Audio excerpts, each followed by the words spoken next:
बाद उसी बीज को बार बार मैं बो देता हूँ। उससे जो मेरी जो ग्रोथ है, बीज का जो सुधार है वो बढ़ता जा रहा है। अच्छा अच्छा, तो ये बात बताइए, मतलब गेहूं में जो घास का स्प्रे करा यहाँ पे, हाँ जी, तो उससे कुछ अपने सूक्ष्म जीवाणु मरे हैं या फिर अपनी गेहूं की ग्रोथ रुका है? हाँ रुकती है जी, रुकती है। उससे पीलापन आता है, गेहूं रुकती है, प्लस जो आपके जीवाणु वो तो खत्म हो रहे हैं। धरती को जीवाणु ऑटोमेटिक आगे से आगे बढ़ते हैं, लेकिन जो पेस्टिसाइड गया है वो कहीं न कहीं जीवाणु को नुकसान देता है। फसल भी रुक रही है, फसल में जहर भी जा रहा है। अच्छा, तो बहुत सारे नुकसान होते हैं, लेकिन किसान भाई पता नहीं इस चीज को कब समझेंगे। सबको पता है, लेकिन कोई करना नहीं चाहता। तो करना नहीं कोई चाहता। करना नहीं चाहता। सबसे बड़ी समस्या ये है कि इस समय पोगे मैंने में कौन खोदी निकाले। मैंने ये पैर से एक बार ऐसे जैसे उपराड़ू थी स्टार्टिंग में, बोते पैर से इस घास को ऐसे तोड़ा है, पूरे पूरे तोड़ एकड़ में ऐसे मैंने इसको तोड़ दिया था। अच्छा घास एक बार मैं हमारे जो कैमरामैन को कहूंगा इसमें घास दिखाए, 70% मेरी जो गेहूं में घास वैसे भी नहीं है। अच्छा अच्छा, क्योंकि घास प्राकृतिक खेती में अगर होता है तो बहुत कम होता है, अगर हो भी जाता तो साधन का काम करता है, इतना बड़ा नहीं होता जिससे आपकी फसल को नुकसान हो। लेकिन जो केमिकल खेती की बात होती है उसमें घास बराबर पैदा होता है। अच्छा, और उतनी हाइट में होता है, इसलिए वो बहुत बड़ा नुकसान होता है। मेरी प्राकृतिक खेती में बहुत भी घास कम है, अगर कम है, बिल्कुल कम है। और अगर उगा भी है ना तो बहुत मतलब बढ़वार उसकी ग्रोथ नहीं है।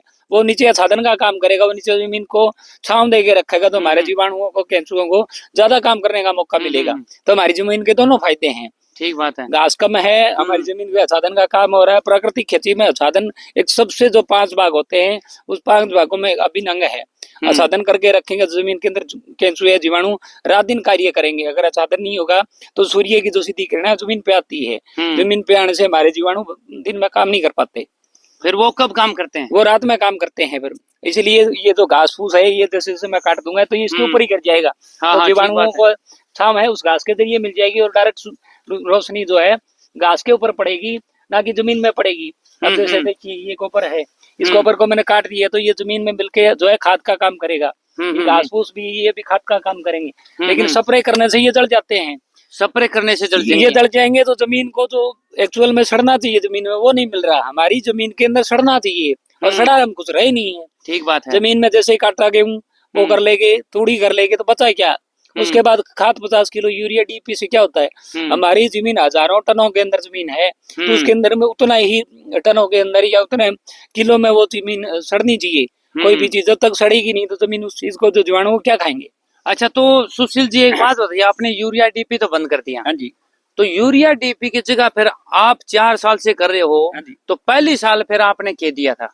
पहली साल में जीवामृत बनाता हूँ जी। जीवामृत बनाता हूँ। जो जमीन के अंदर घास फूस होता है उसी को अंदर उसको नष्ट कर देता हूँ। जो भी नरमा के अंदर जैसे इंदिराई गुड़ाई से घास को काट देते हैं। मेरे घर में जो अपशिष्ट बचता है, राख बचता है, वो भी जमीन में यूज करता हूँ। गोबर है उसी को यूज करता हूँ। गोबर को यूज करता हूँ। गौमूत्र की रूटीन में 15वें दिन 10वें दिन स्प्रे करते रहता हूँ। 15वें दिन स्प्रे करते रहते हो? आज भी स्प्रे कर रहा था। इतने में आपका बड़ा सौभाग्य आज आना हुआ, तो मैं ढोलकी रखी हुई है। और जैसे भी आप इस फील्ड से अगले किसान की तरफ पढ़ोगे तो मैं दोबारा से आज स्प्रे का मेरा पूरा दिन का जो प्रोसेस वो स्टार्ट करूंगा। अच्छा, स्प्रे का क्या फायदा हुआ है गेहूं में? स्प्रे का फायदा ये होता है कि रोग प्रतिरोधक क्षमता जो है ना वो फसल की वो बढ़ती है। तो जो हमें जो भी इनको जैसे हमारे शरीर में रोग प्रतिरोधक क्षमता अगर सही है तो रोग नहीं लगते। इसे हमारी फसल को रोग प्रतिरोधक क्षमता बढ़ जाती है, तो उसे रोग आते नहीं है। जैसे अब देखिए मेरी जमीन के अंदर पूरा जो है ग्रीन कलर है और पड़ोसी की फसल देखेंगे ब्लैक रंग में है। तो प्राकृतिक जो होती है वो बिल्कुल हरा रंग में रहेगी, पीला पीला देखिए, लेकिन वो पीला नहीं है। वो कलर उसी का प्राकृतिक का यही होता है। लेकिन यूरिया डीपी की वजह से अगर साथी पड़ोसी की बात करें तो ब्लैक कलर में है। ब्लैक कलर उस पेस्टिसाइड से हुआ, ना कि वो नेचुरल कलर है। अच्छा, तो नेचुरल कलर हमेशा हरा रहता है और प्राकृतिक खेती का सबसे फायदा यही है।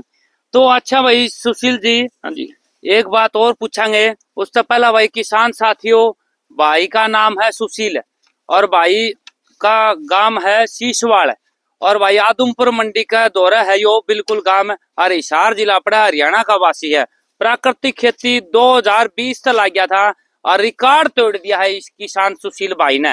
प्राकृतिक खेती में नुका है मेरा बहुत ही बचत लगड़ी है और बाहर तक कोई भी सामान नहीं लांदा है, कोई भी कीट पतंग, कोई कीटनाशक दवाई लांदा हो, कुछ भी नहीं लांदा है। इसकी गेहूं देख सको हो, 306 गेहूं बो रखी है जो देसी है।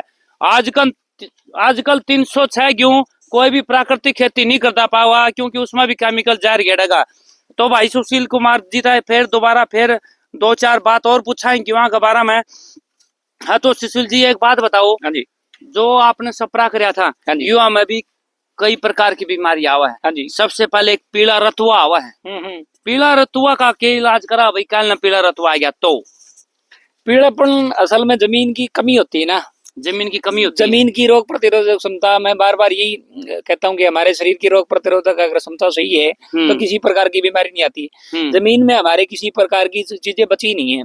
हमने 1965 की हरित क्रांति के बाद जो यूरिया, डीएपी, पेस्टिसाइड मार मार के जीवाणुओं को खत्म कर दिया है। एक दूसरा फसल चक्कर, हम हर बार नरमा गेहूं पर लगे पड़े हैं। हमने अपनी फसलों के अंदर बार बार परिवर्तन करना पड़ेगा। मैंने इसमें अब ग्वार बोया था, पिछली बार गेहूं से पहले ग्वार था, इससे पहले मैंने मूंग दिया था, इससे पहले नरमा था। तो इसी तरह मैं फसल चक्र अपनाता हूँ। फसल चक्र अपनाने से जो जड़ों के अंदर जिसके गांठ होती है तो वो नाइट्रोजन लेती है 78% हवा से, वो हमारी जमीन को पोषण देती है। अच्छा। प्लस मैं बार बार फसल चक्र अपनाता हूँ तो उसके अंदर जो दूसरे पदार्थों को से जो मिलना चाहिए, बीच बीच में इसमें मैंने धनिया भी बोया हुआ है, बीच में मेथी भी है, बीच में कई सरसों भी है। तो वो जो एक दूसरी फसलों से जो मिलना चाहिए वो मिलके हमारी फसलों में रोग नहीं आते हैं। अच्छा। दूसरा जो मैं स्प्रे करता हूँ गौमूत्र की 7वें दिन, उससे रोग प्रतिरोधक क्षमता बढ़ती रहती है। गौमूत्र कितना ले फिर आप? गौमूत्र 2.5 लीटर लेता हूँ मैं जी। 14 लीटर पानी लेता हूँ। 14 लीटर पानी, 2.5 लीटर गौमूत्र लेता हूँ जी। और एक ढोलकी को है कम से कम 7 से 8 ढोलकियां एक खेत में डालता हूँ। एक एकड़ में 7 से 8 ले। वो गेहूं पे डिपेंड करता है, जितनी ज्यादा बढ़ती जाएगी तो उतना उसी हिसाब से पानी ज्यादा देना पड़ेगा। अच्छा। क्योंकि इसकी रोग प्रतिरोधक क्षमता हमें बढ़ानी पड़ेगी, क्योंकि धीरे धीरे उसका घनत्व जो बढ़ रहा है। तो फिर अब 2-3 महीने क्यों हो जाए? हाँ जी, 2.5 से 3 महीने क्यों हो जाए? तो उसमें फिर आप क्या लीटर गौमूत्र लोगे? गौमूत्र उतना ही रहेगा जी। साथ साथ में दूसरे में जो मेरे कल्चर हैं, गो कृपा अमृतम है, जीवामृत है, डीकम्पोजर, उनको भी बार बार एक अंतराल में देता हूँ। 7 दिन में जीवामृत दिया, 7 दिन में गो कृपा अमृतम दिया, ऊपर स्प्रे में वही पानी में 7 दिन में डीकम्पोजर दिया। इसी तरह बार बार कभी राख का भी छिड़काव कर दिया। जो मेरे पास राख बचती है, हम पशु पालते हैं, हमारा जो घर का अग्नि से जो भी कचरा बचता है, राख बचता है, उसको मैं ऊपर से छिड़क देता हूँ सुबह सुबह।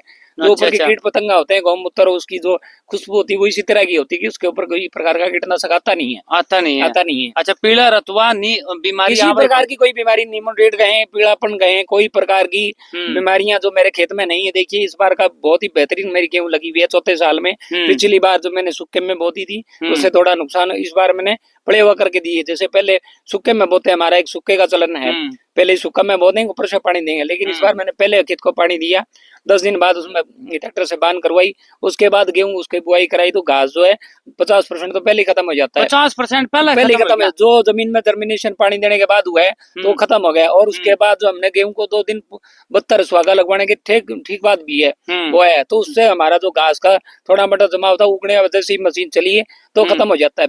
तो इसी तरह 70% घास जो जर्मिनेशन वही खत्म हो जाता है। 70% वही खत्म हो जाता है। और 30% जो बचा वो हाथ से या गस्सी से फाड़ देते हैं। तो इसी तरह हमारी जमीन में 5-10% घास रहता भी है तो साधन का काम करता है। जमीन में हमारे वो घास फसल को नुकसान नहीं देता। नुकसान को 5-10% बचे। उसको अगर ज्यादा बड़ा होगा तो काट के मुँह डाल देते हैं या पशुओं को डाल देते हैं, तो पशुओं का गोबर के रूप में अगली फसल में काम आ जाता है। तो इसी तरह हमारा जो भी कोई भी खेत का अपशिष्ट है वो स्प्रे ना करके पहले पशुओं को जाएगा भोजन में, और फिर लौट के फिर गोबर के रूप में धरती में, यानी फसल चक्कर की तरह वापसी आ जाता है। तो इसी तरह हमारी जमीन को, हमारे पशुओं को जो चाहिए बाहर से कुछ नहीं लाना पड़ता। जो इसी तरह मेरी बचत है 90% यही हो रही है। ना बीज का लग रहा है, ना खाद का लग रहा है, ना चारा का लग रहा है। जो इसमें बच गया वो चारे के रूप में होता है। चारे से गोबर, वही मेरी खाद होगी, और गोबर से मेरे खेत को जो पोषण चाहिए वो मिल जाता है।